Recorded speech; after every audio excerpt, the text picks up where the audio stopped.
Good evening. Welcome to our quiet space, where we will turn back the pages of time. Tonight, we will not be visiting a great battle or the crowning of a king. We will be visiting a silence, a shadow, moving across the world more than 6.5 centuries ago. Take a deep breath and let us imagine the world in the middle of the 14th century. A world that did not yet know our own. A world lit by candle and by torch, where the furthest sound you might hear was a distant church bell or the clatter of a horse on a cobblestone street. It was a world full of faith, but it was also a fragile world. Europe's population had grown quickly. Cities like Paris, London, and Florence were crowded. People built massive cathedrals that seemed to touch the sky as proof of their belief.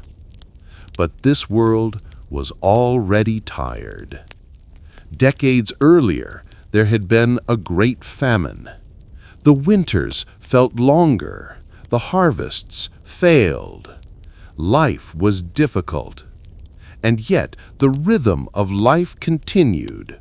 Spring, summer, harvest. They did not know that at the very edge of their known world, a great change was beginning. Our story tonight is about the Black Death. We will not focus on its horror, but on its story, on its journey, on how one small bacterium, Yersinia pestis, could change the course of human civilization. So, close your eyes and let your mind drift. It all began far from Europe, on the dry, vast steppes of Central Asia, somewhere in the Gobi Desert. It was here that Yersinia pestis lived. It lived in a deadly harmony. It lived inside of fleas, and those fleas lived on black rats and other rodents. For centuries, this bacterium likely existed just there, in a hidden cycle. But in the early 1300s, something changed. Perhaps the climate, perhaps a drought that pushed the infected rodents to move, to search for new food. And as they moved, they met the world's greatest trade route, the Silk Road. Imagine the long caravans, camels and merchants moving slowly across the desert, carrying silk, spices, and stowaways. Infected black rats hiding in sacks of grain, in bolts of cloth. The fleas jumped. Slowly, invisibly, the plague began its journey west. By 1346, the plague had reached the Black Sea. It arrived at the bustling Genoese trading city named Kaffa.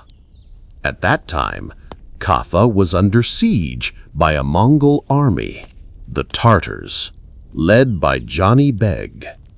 The siege was long and tiring. Then the mysterious illness struck the Mongol troops. Soldiers grew sick and died quickly. In the historical records, it is said that Johnny Beg, in desperation, ordered the infected bodies of his soldiers to be catapulted over the city walls. It was a horrific act, but perhaps an unnecessary one. The plague would have entered anyway, through the rats. slipping under the gates. Inside Kaffa, panic set in. The Genoese merchants, who were masters of the sea, ran to their ships. They raised their anchors and sailed as fast as they could across the Black Sea towards their home in Italy. They thought they were escaping death. Instead, they were carrying it with them. October 1347. The port of Messina in Sicily. 12 Genoese merchant ships appeared on the horizon. The townspeople gathered at the docks, waiting for new goods, waiting for news from relatives. But as the ships drew close, the sight that greeted them was one of confusion and sorrow. The ships were nearly silent. Bagnac sailors had died on the voyage.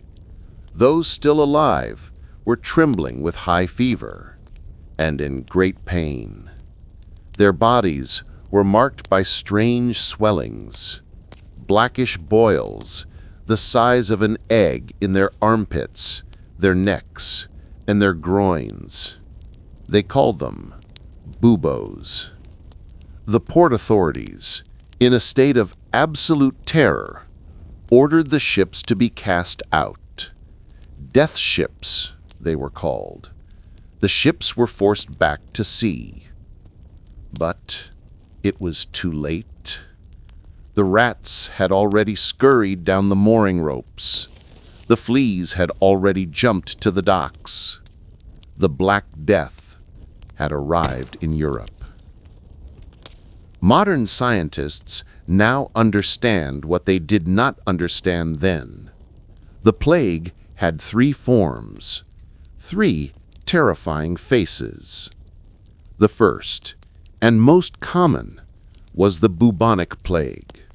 This was spread by the bite of a flea. The bacteria entered your lymph system, causing the painful swellings, the buboes. You would have a high fever, be sick, and be very weak.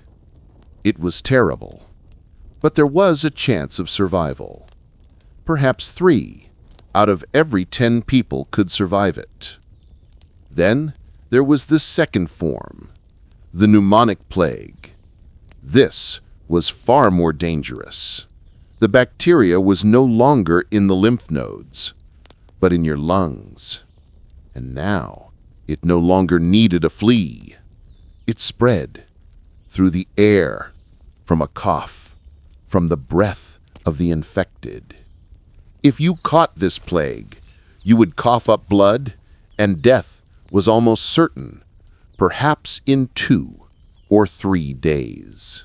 And the third, the fastest and most terrifying, the septicemic plague. The bacteria went directly into your bloodstream and multiplied there. Your blood became infected. Your skin would turn dark from bleeding underneath it. There were no buboes. There was no cough. You could be healthy at breakfast and be gone before sunset. No one survived this. From Sicily, the plague spread like fire over dry grass. It followed the trade routes. From Messina, it jumped to Genoa and Venice, the wealthy port cities. From there, it crept inland. The year 1348 was the year of destruction. In Florence, Italy, that beautiful city was brought to its knees.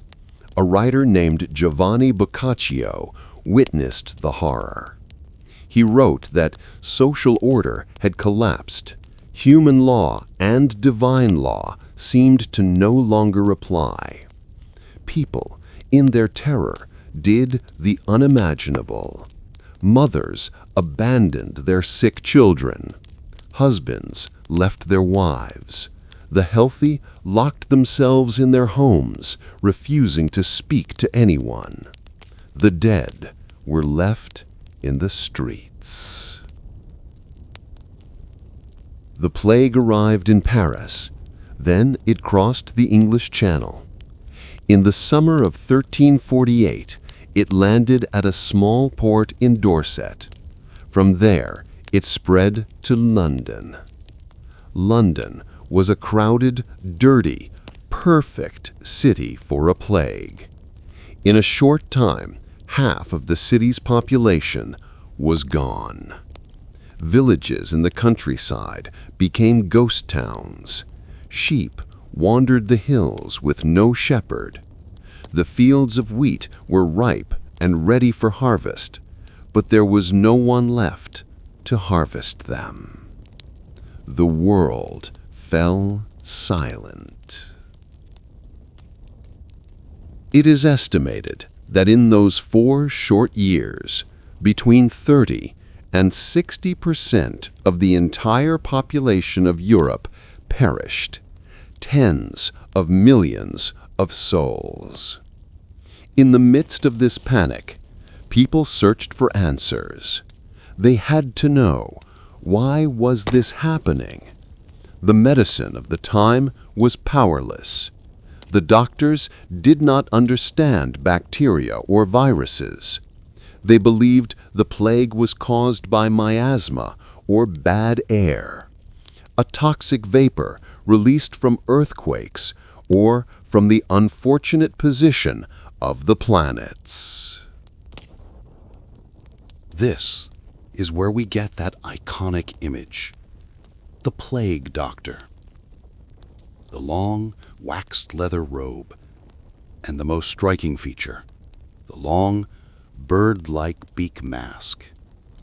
It looked terrifying, but it was designed for protection.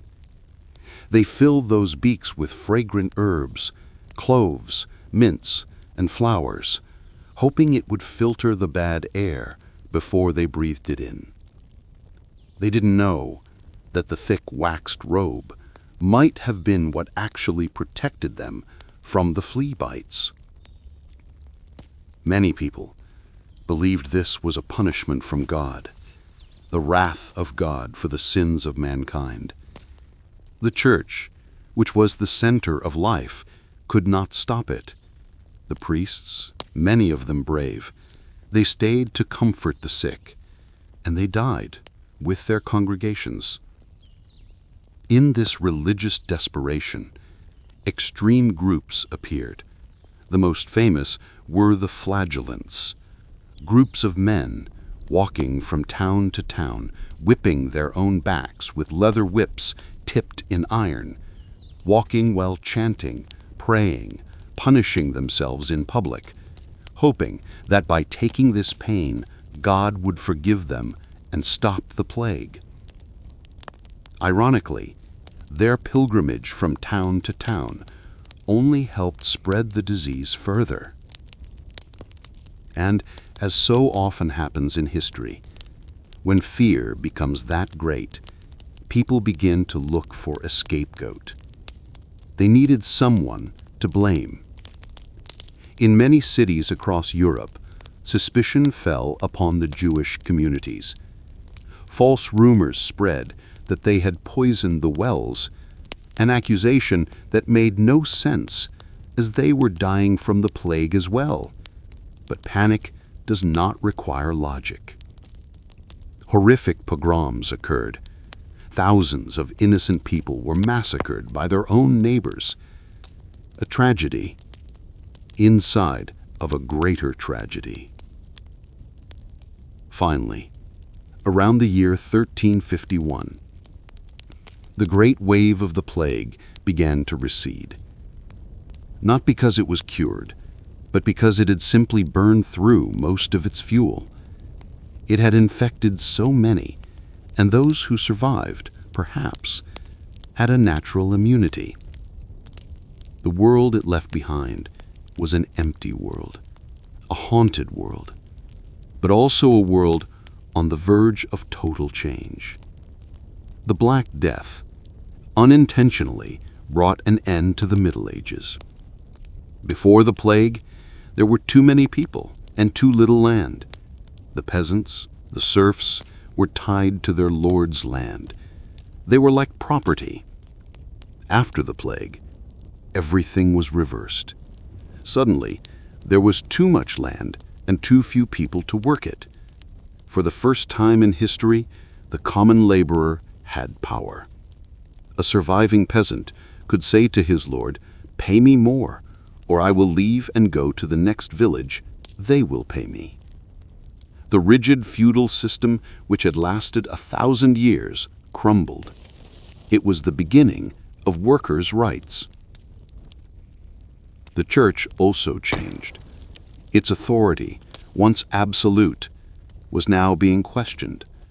People saw that prayer did not stop the plague. This planted the seeds of doubt, which a century later would bloom into the Protestant Reformation. And finally, the culture. The art of the time became obsessed with death. They created the danse macabre, the dance of death, paintings showing skeletons dancing and leading everyone away, the king, the pope, the knight, the peasant. A grim reminder that in the face of death, all people are equal.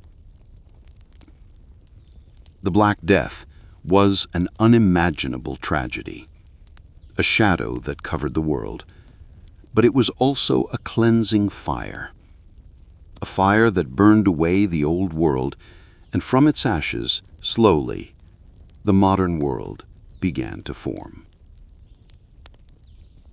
And now, let your mind be still. The story is over. The history books are closed for tonight. You are safe in your bed, far from the shadows of the past. Let the silence and the quiet dark carry you into a deep and peaceful sleep.